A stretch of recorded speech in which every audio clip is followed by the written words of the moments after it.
السلام عليكم ورحمة الله وبركاته. ازيكم حبايبي؟ عاملين ايه؟ يا رب تكونوا بخير.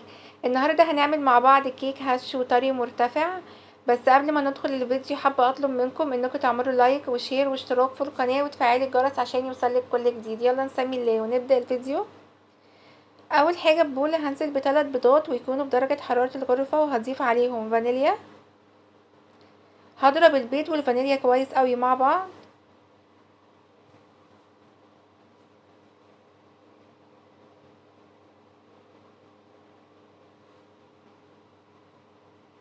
هزود على البيض كوباية سكر وهضربهم كويس جدا مع بعض لغاية ما نوصل لقوام كريمي، ولون الخليط بيتحول للون الفاتح ويبقى قوامه هش. وطبعا الخطوة دي ينفع ان احنا نعملها في الخلاط او بمضرب يدوي.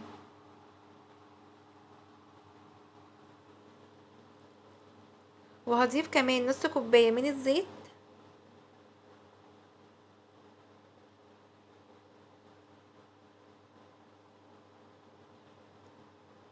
وهضيف كوباية من الحليب الدافي. وهضيف كمان بشر ليمونة. الليمون بيدي نكهة حلوة قوي وبيضيع زفارة البيض خالص. هدي بقى ضربة ده كله مع بعضه.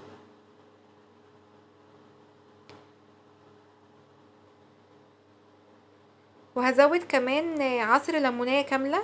الليمون هنا بيدي نكهة حلوة قوي وبيفتح الكيك وبيخليه هش ومرتفع. بعد كده هبدأ ان انا ازود الدقيق. معايا كوبايتين وربع من الدقيق ويكون متعدد الاستخدام. والدقيق هنا منخول من مرة لمرتين، يعني الدقيق ده بيتنخل مرتين. وهحط ذرة من الملح وهبدأ ان انا اقلب الخليط كويس ويكون في اتجاه واحد.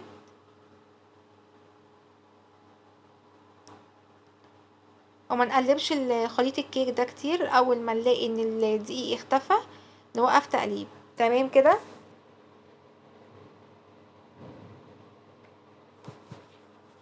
ده القوام اللي انا عاوزاه.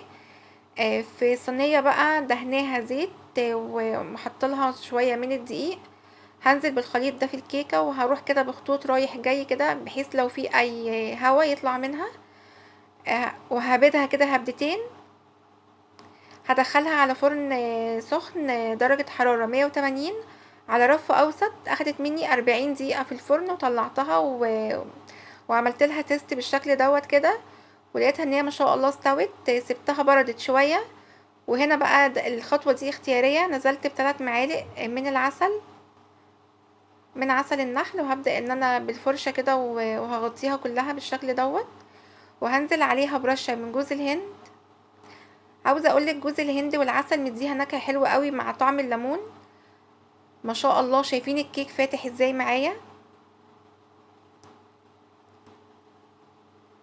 ما شاء الله. عايزه اقولك الريحه كانت قلبة البيت من ريحه الكيكه دي، وريحتها حلوه قوي بجد. الليمون عطيها نكهه جميله قوي. بجد جربيها، وهشه ومرتفعه وما خدتش معايا اي وقت. مكوناتها كلها موجوده في البيت. يا ريت تجربيها وتقولي لي رايك في الكومنتات. ولو عجبك الفيديو لايك وشير. اشوفكم في فيديو جديد. مع السلامه.